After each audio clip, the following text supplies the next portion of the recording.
Welcome to this week's edition of Sun News Blazer Beat. I'm Troy Grimmond. And I'm Brant Farsko. Thanks for tuning in. The Utah Tech softball team opened the 2024 season with a loss to the University of Arizona at the Kendra Classic. Despite scoring first by a home run by Carly Eldridge, the Wildcats took control, securing the win 9-1. The Trailblazers bounced back the second day of the tournament by defeating Northern Colorado University 5-1. But then Texas fell to North Texas University 7-0. Their final two games of the tournament were canceled due to bad weather.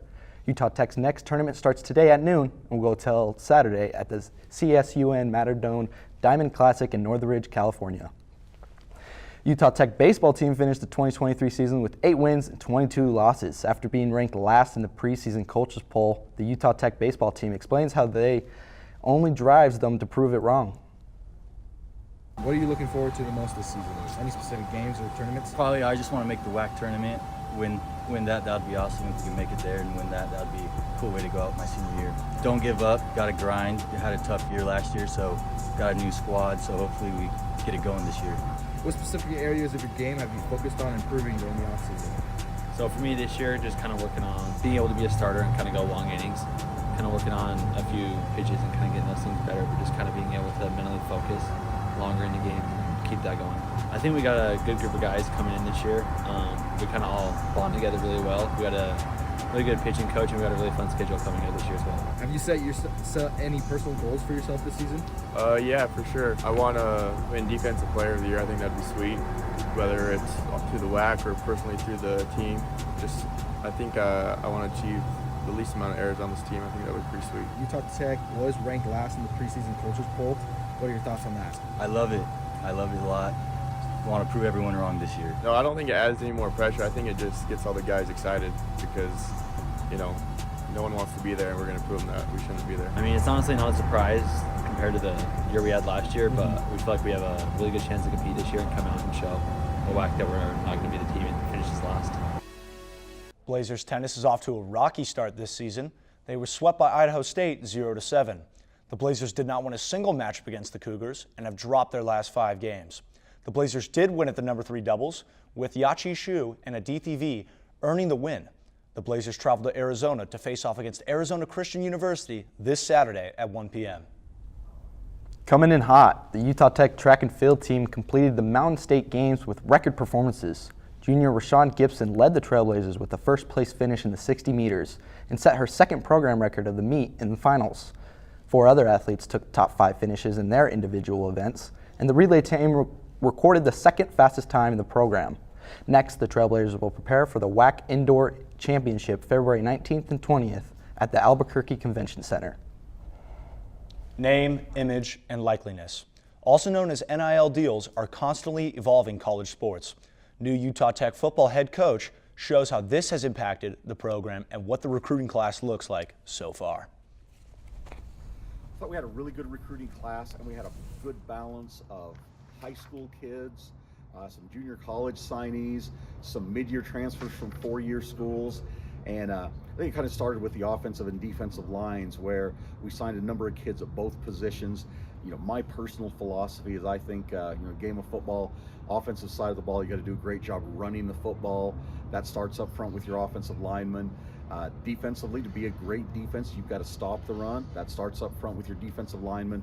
So we were able to sign a good group of offensive linemen, defensive linemen, and I think we were able to get guys at pretty much every position. We're able to add, couple good quarterbacks. We're going to start using tight ends more. We had a couple good tight ends in this, or a good tight end in this recruiting class. You go to the defensive side of the ball, you look at the DBs and the linebackers, and we've got some size, speed, athleticism at those positions. So I think we did a good job overall of addressing all of our needs and kind of hit every position in this recruiting class. Like for each position, you have some dimensions in terms of size and weight and speed and athletic ability that you look for that are important to be able to play that position. But you also look for some of the intangibles, just some of the competitiveness, some of the toughness, some of the physicality, how hard a guy plays, the effort he plays with. Those are big things. I know for me over the years too, okay, you identify the guys that have those certain measurables to play the position, but then you try to do as much as you can to measure what's inside. the heart, the drive, the passion, what motivates them. You want to find guys who love playing football, because if guys love playing football, you know they're going to do all the little things. They're going to work hard off the field, on the field, in the meeting room, weight room, whatever it is. So you really try to identify those guys who love football. I think that's an important thing, and sometimes that does get lost because you spend so much time in the recruiting process, with so much time on the phone with a prospect, with his parents, all the messaging that goes on, whether it's text or through Twitter or whatever it might be, and then they finally sign and it's like, oh wow, we finally got to this point. I really feel strongly that you can't just relax at that point. That's where you want to really continue to build those relationships and get to know your signees, get to know what's important to them, what drives them, what motivates them, a little bit about their personality, so that'll help you as a coach be able to coach them. So as you're doing that, you're also able to impart a little bit about what's important in your program, what's important in your culture, just like with the toughness, the physicality, the effort, the team first attitude, that chemistry, that culture that you're talking about, you can start imparting that. So especially for us as a new staff where we've only been here a month or two, I think that communication that we have now with those signees until they enroll here in the summer or fall is critical, just in building that relationship, so that we do have that strong team culture, and that they completely understand our expectations when they get here. Well, Brent, I really love this interview. I love getting the chance to talk to new head coach of football, Lance Anderson. I love this interview so much because it gives an entirely different perspective on how the inner stages of college football works. Yeah, you know, they're going from state to state, finding these recruits from all over, and they're not just looking for great football players, but great work ethics and great personalities too. Well, I mean, it's always good with the work ethic, because as you say, you do the little things. You got to have that passion and that drive. And I love how that they're going out to find those caliber type of players. And I also love what his game plan is for recruiting these players: defensive line, offensive line, and tight ends. Things that we didn't really utilize last year. He wants to get the run game started up again. He wants to get a strong defensive line. The things that kind of Utah Tech football was lacking last season. Yeah, he's definitely making sure that we have players on all sides of the ball, and I'm happy to see what they can do this season. After the break, we'll have an update on Utah Tech basketball. It's official. Dixie State University is now Utah Tech University. Our Polytechnic focus combines active learning with career readiness in all of our 250 programs. As one of the fastest growing, most affordable, and safest universities in the country, Utah Tech was recently ranked as a top 10 arts and science college. So, join us and experience the difference at Utah Tech University. The Blazers women's basketball team's 5-game winning streak comes to an end. The California Baptist Lancers hand them their 10th loss of the season. Brianna Gillen and Maggie McCord both had double-doubles in the loss. Gillen with 17 points and 11 rebounds, and McCord with 14 points and 11 rebounds. The Blazers couldn't find the net from beyond the arc, only converting 9 three-pointers out of the 43 they shot. The Blazers head home to take on Grand Canyon University tonight at 7 p.m. in the Burns. The Utah Tech men's basketball team adds another win to their record after dominating California Baptist University 85-78. Jalen Searles was the big playmaker for the Trailblazers, scoring a career high of 33 points, as well as having 8 rebounds, 4 assists, and 4 steals. His 33 points were the second most scored by a Trailblazer in the program's NCAA Division I era. Utah Tech goes on to the road to Phoenix, Arizona for their next game against the #1 seed in the WAC, Grand Canyon University, tonight at 7 p.m. And we can't forget about the rivalry showdown last Thursday against SUU and Utah Tech. Both men and women's played, but I want to talk a little bit about the men's right now. This was their 8th matchup, and their all-time record against SUU is 3 wins and 5 losses. What do you think about that? Well, I mean, it's a rivalry game. I believe anything can happen during rivalry games. I mean, you see teams that have been just absolutely destroyed by their rival years past, and then maybe one year something changes, whether it's crowd, whether it's coaching, whether it's players. Something's always going to change, and nothing's ever going to stay the same. You're not going to have any sort of, compliance or confidence going into a rivalry game, because it's anyone's game. It's going to be cutthroat. You're going to have to battle for it. That's what I think about it. And this Utah Tech, the men's team, they're undefeated at home against SUU. So them playing at home this year was great for them. And as you can see, it looks like this game was over late in the fourth but SUU didn't surrender. They pushed back and within the last minute and a half of the game left. Well, that's a little worrisome too, Brent, because if you remember in the beginning of the game, the Blazers were up by 12, 14 points. Yeah, they had a great run at the start. Coming into the half, they were absolutely dominating SUU. And I mean, I saw fans starting to trickle out of the stadium early because they thought this game was over. And if you stayed for the second half, then you know that SUU started to push the tempo a little bit. They started to do what the Blazers were doing, and they started to get down the court very quickly, very fast, and get to the rim and get to the free throw line, which is something the Blazers and Coach Judkins wants them to do.